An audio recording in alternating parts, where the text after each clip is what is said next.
Assalamualaikum warahmatullahi wabarakatuh. Izin memperkenalkan diri, nama adalah Rofiah, NPM 2022011003. Saya di Prodi Hukum Keluarga Islam, Fakultas Syariah di IAIN Metro. Di sini saya akan menyelesaikan tugas UTS mata kuliah Hukum Tata Negara. Hukum Tata Negara. Baik, di sini saya akan berbicara tentang hukum tata negara. Sedikit pengantar saja tentang apa sih itu hukum tata negara. Nah, lebih baiknya sebelum kita tahu apa sih itu hukum tata negara, kita juga harus tahu apa itu makna atau maksud negara. Jadi, negara sendiri ini memiliki makna atau arti, yaitu suatu organisasi atau lembaga tertinggi dari kelompok masyarakat yang terdiri dari sekumpulan orang di wilayah tertentu yang memiliki cita-cita untuk hidup bersama serta memiliki sistem pemerintahan yang berdaulat. Negara juga tidak bisa tumbuh atau terbentuk dengan sendirinya, karena sebuah negara itu pasti bisa terbentuk karena adanya beberapa unsur. Apa saja unsurnya? Jadi unsur terbentuknya negara itu terdiri dari rakyat, wilayah, dan pemerintah. Baik, setelah kita tahu apa arti atau makna sebuah negara, selanjutnya kita akan membahas tentang apa itu hukum tata negara. Ada beberapa istilah tentang hukum tata negara sendiri, salah satunya di dalam bahasa Belanda ini, hukum tata negara itu disebut dengan Staatsrecht. Lain halnya di dalam bahasa Inggris, istilah hukum tata negara ini disebut dengan constitutional law. Nah, di dalam pengertiannya sendiri di Indonesia, hukum tata negara itu bersumber dari kata hukum dan tata negara. Apa sih itu hukum? Hukum adalah seperangkat aturan yang berupa perintah atau larangan, yang apabila sebuah perintah itu dilanggar, pasti akan mendapatkan hukuman atau sanksi. Dan dari kata tata negara sendiri, itu memiliki makna yaitu seperangkat prinsip dasar yang meliputi peraturan, baik itu bentuk pemerintah, sistem pemerintahan, bentuk negara, dan lembaga negara. Terkait hukum tata negara sendiri, hukum ini mengatur hal-hal yang kaitannya dengan ketatanegaraan, baik itu dari bentuk peraturan dan susunan ketatanegaraan, perlengkapan negara, hubungan alat perlengkapan negara, hingga tugas dan fungsi lembaga negara. Terkait hukum tata negara, ini mengatur beberapa unsur ketatanegaraan. Di sini hukum tata negara juga memiliki ruang lingkup. Apa ruang lingkupnya? Di antaranya yaitu susunan ketatanegaraan, hubungan antara lembaga, kewenangan, kedudukan hingga fungsi lembaga negara, sampai bentuk pemerintahan, susunan peraturan perundang-undangan. Nah, di dalam hukum tata negara sendiri, ini memiliki sumber hukumnya. Yang menjadi pertanyaan, apa sih itu sumber hukum tata negara? Untuk sumber hukum tata negara ini memiliki dua makna. Yang pertama, sebagai tempat di mana hukum tata negara ditemukan. Dan yang kedua, sebagai asal hukum tata negara. Maksudnya, di dalam mengeluarkan atau menetapkan suatu ketentuan ataupun peraturan, itu dapat dilihat dari siapa yang berwenang. Berbicara sumber hukum tata negara sendiri, di sini terdapat dua sumber. Apa saja sumbernya? Baik, yang pertama sumbernya itu sumber material. Itu meliputi dasar dan pandangan hidup negara. Lalu yang kedua itu sumber hukum formil yang meliputi undang-undang atau arti yang luas, kebiasaan atau konvensi, traktat atau perjanjian, jurisprudensi atau keputusan hakim, doktrin atau pendapat para ahli. Nah, di dalam susunan hukum tata negara sendiri, di sini memiliki susunan lembaga ketatanegaraan, di antaranya lembaga eksekutif, lembaga yudikatif, dan lembaga legislatif. Dari ketiga lembaga ketatanegaraan ini memiliki beberapa tugas ataupun wewenang. Untuk lembaga legislatif ini meliputi DPR, MPR, dan DPD. Ini memiliki tugas beserta wewenang dalam membuat ataupun merumuskan peraturan perundang-undangan. Untuk lembaga eksekutif ini meliputi presiden beserta wakil presiden, menteri, Polri atau TNI, dan kepala daerah. Lembaga-lembaga inilah yang menjalankan peraturan perundang-undangan. Lalu untuk lembaga yudikatif sendiri ini meliputi Mahkamah Konstitusi, Mahkamah Agung, dan Komisi Yudisial. Lembaga inilah yang bertugas sebagai pengawal sekaligus pengawas dan pemantau dalam proses berjalannya Undang-Undang Dasar serta pengawasan hukum yang berada di sebuah negara.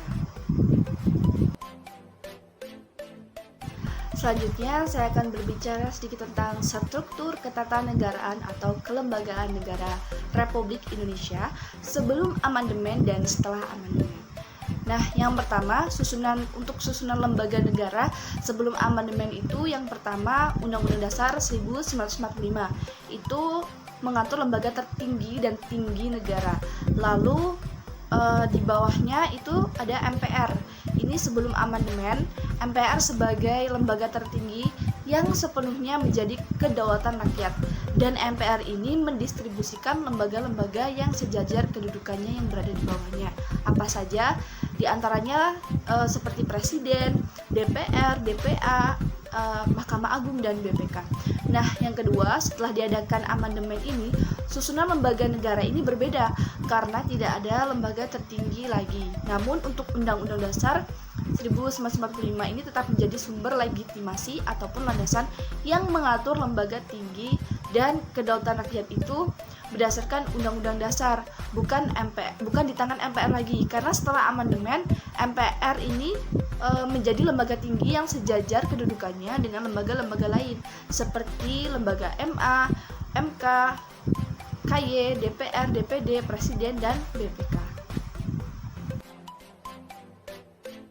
Baik, di sini saya akan berbicara sedikit tentang dinamika perubahan struktur kelembagaan negara Republik Indonesia sebelum dan sesudah amandemen 1945.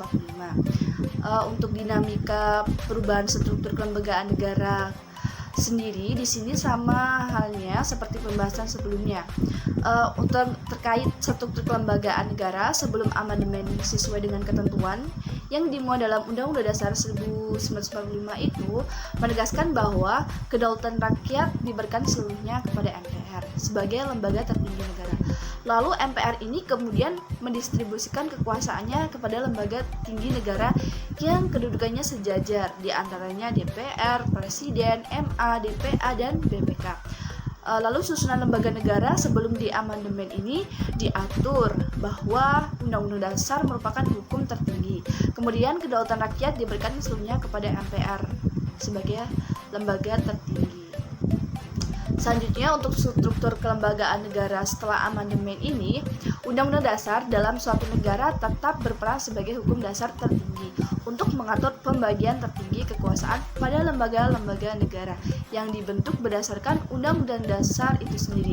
Sesuai ketentuan Undang-Undang Dasar 1945, ini membagi kekuasaan kepada 7 lembaga dan kedudukannya itu sama serta sederajat, di antaranya MPR, DPR, DPD, Presiden, MA, MK, dan BPK. Jadi kita bisa tahu perbedaan antara sebelum dan sesudah. Jadi setelah di amandemen, untuk struktur kelembagaan negara ini MPR tidak menduduki lembaga tertinggi, tapi MPR ini memiliki kekuasaan yang sama dan sederajat dengan lembaga-lembaga seperti Presiden dan lembaga lain. Selanjutnya, saya akan berbicara tentang kewenangan, tugas pokok, dan fungsi lembaga negara Republik Indonesia. Baik, yang pertama saya akan membahas sedikit pengertian apa sih itu kewenangan. Jadi, kata kewenangan sendiri ini berasal dari kata dasar wewenang yang diartikan sebagai hal berwenang ataupun hak serta kekuasaan yang dipunyai untuk melakukan sesuatu. Dalam literatur, baik itu dari ilmu politik, ilmu pemerintah, dan ilmu hukum, pasti kita sering ya menemukan istilah-istilah baik itu tentang kekuasaan, kewenangan, dan wewenang. Kekuasaan ini sering juga disamakan begitu saja dengan kewenangan, dan kekuasaan juga sering dipertukarkan dengan istilah kewenangan. Demikian pula sebaliknya. Bahkan kewenangan sendiri ini sering disamakan juga dengan kata wewenang. Nah, secara yuridis, pengertian wewenang itu merupakan kemampuan yang diberikan oleh peraturan perundang-undangan untuk menimbulkan akibat-akibat hukum. Berbicara lembaga negara, di dalam Kepustakaan Indonesia, lembaga negara ini memiliki beragam istilah yang berbeda-beda. Apa saja? Misalnya seperti organ negara, badan negara, dan alat perlengkapan negara. Namun maknanya itu sama.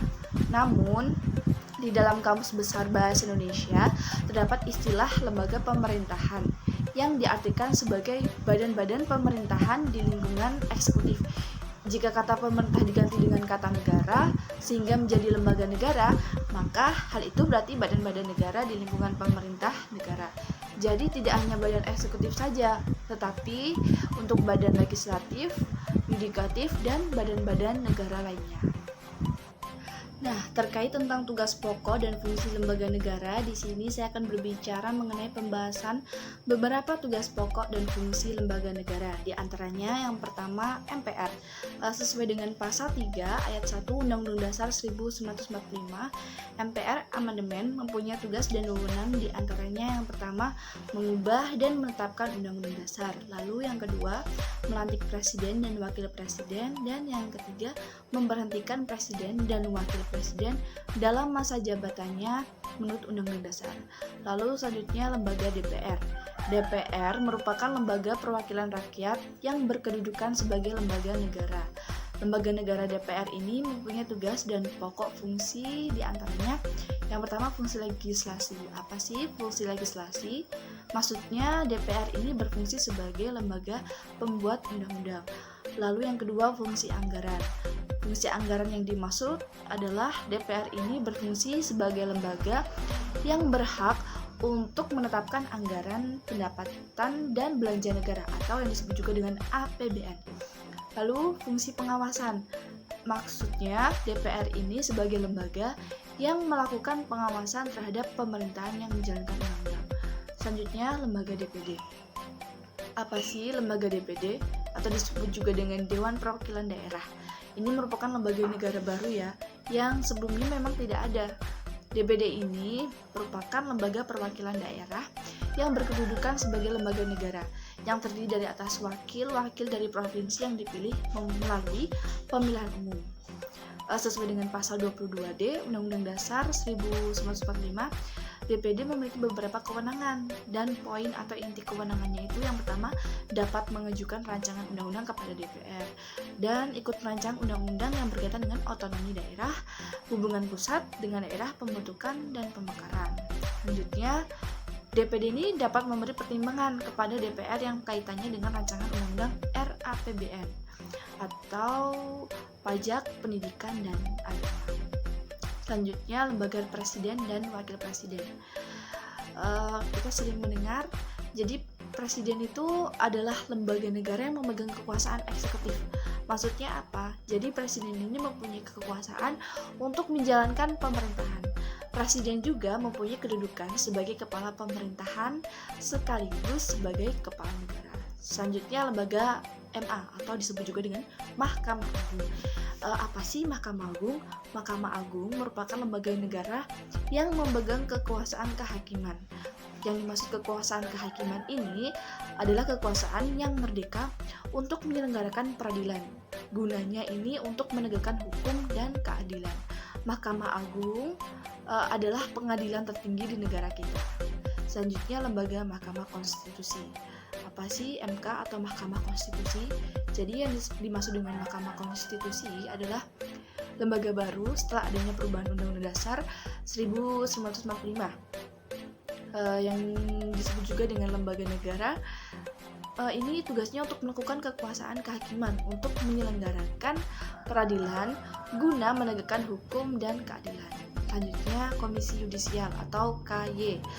Komisi Yudisial adalah lembaga negara yang mempunyai wewenang di antara yang pertama mengusulkan pengangkatan hakim agung, lalu yang kedua menjaga dan menegakkan kehormatan, keluhuran martabat serta perilaku hakim. Selanjutnya yang terakhir adalah BPK atau Badan Pemeriksa Keuangan. Kita sering mendengar, jadi kedudukan BPK ini sejajar dengan lembaga negara lainnya. Untuk memeriksa, apa sih tugasnya? Jadi tugasnya itu untuk memeriksa pengelolaan serta memiliki tanggung jawab keuangan negara yang diadakan satu. Jadi badan pemeriksaan keuangan ini bebas dan mandiri. Jadi tugas BPK ini selain itu dia juga memeriksa pengelolaan keuangan negara, dan hasil pemeriksaan BPK ini diserahkan kepada DPR, DPD, dan DPRD sesuai dengan kewenangannya. Baik, selanjutnya saya akan berbicara tentang lembaga-lembaga independen negara Republik Indonesia. Langsung saja, tadi kita sudah membahas sedikit tentang apa sih itu lembaga negara pada subjudul sebelumnya atau materi sebelumnya. Nah, sekarang saya akan berbicara sedikit tentang lembaga independen. Sebelumnya kita harus tahu istilah independen. Apa sih independen? Kata independen sendiri ini memiliki arti ataupun makna yaitu kebebasan, kemerdekaan, dan kemandirian. Independen dalam artian ini memiliki makna bebas dari pengaruh, baik itu kehendak ataupun kontrol dari cabang kekuasaan maupun eksekutif. Jadi, yang dimaksud dengan lembaga independen ini adalah lembaga pemerintahan dan non-pemerintahan yang bebas dari pengendalian oleh pemerintah dan pembuat kebijakan atau legislatif, bebas dari pengendalian oleh pemanfaatan kelompok, dan bebas dari kepentingan tertentu serta bersifat netral atau sifatnya netral ya. Lalu lembaga independen ini juga disebut juga lembaga yang berdiri sendiri tanpa dipengaruhi oleh pemerintahan. Untuk itu, lembaga independen ini membantu dalam memisahkan kelebihan serta kekuasaan lembaga resmi terhadap beban-beban kerja dan tanggung jawab. Selain itu, lembaga independen juga memberikan sanksi, baik sanksi administrasi ataupun hukum yang sesuai dengan kewenangan dan tanggung jawabnya. Berbicara fungsi, lembaga independen ini sebagai badan mandiri yang tidak terikat. Lembaga independen memiliki fungsi sebagai badan yang menggerakkan kehidupan berbangsa dan bernegara. Apa sih selanjutnya saya akan berbicara adapun macam-macam lembaga independen. Apa sih macam-macamnya? Nah, yang pertama itu ada KPU atau Komisi Pemilihan Umum. KPU ini adalah lembaga yang bersifat nasional, tetap, dan mandiri untuk menyelenggarakan pemilu. KPU juga bertanggung jawab atas penyelenggaraan pemilu, laporan tahap-tahap pemilu yang disampaikan ke Presiden dan MPR. Selanjutnya yaitu Komnas HAM. Kita sering ya mendengar tentang Komnas HAM. Nah, terkait perkara yang ada hubungannya dengan manusia, jadi yang dimaksud dengan Komnas HAM sendiri di sini adalah lembaga mandiri yang kedudukannya itu setingkat dengan lembaga negara lainnya, yang fungsinya itu melaksanakan pengkajian, penelitian, penyuluhan, pemantauan, dan mediasi mengenai hak asasi manusia. Selanjutnya yaitu TNI dan Polri. Yang pertama itu TNI. TNI ini untuk semua angkatan, baik itu angkatan darat, angkatan laut, dan angkatan udara ini sebagai alat negara yang mempertahankan serta melindungi dan memelihara keutuhan dan kedaulatan negara. Selanjutnya untuk Polri ini sama halnya dengan TNI, dia adalah alat negara yang menjaga keamanan dan ketertiban masyarakat.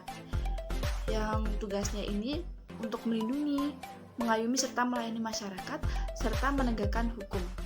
Kepolisian, yang dimaksud dengan kepolisian ini adalah bidang keamanan dan ketertiban masyarakat. Jadi selanjutnya BI atau Bank Indonesia.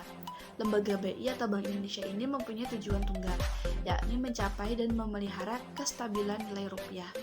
Untuk tugas dan wewenang Bank Indonesia sendiri ini dilaksanakan oleh Dewan Gubernur bersamaan dengan Dewan Gubernur. Dengan demikian, pertanggungjawaban Bank Indonesia juga dipikul oleh Dewan Gubernur. Baik, itu tadi sedikit pengantar tentang apa sih hukum tata negara. Itu saja yang dapat saya sampaikan. Kurang dan lebihnya saya mohon maaf. Saya Wassalamualaikum warahmatullahi wabarakatuh.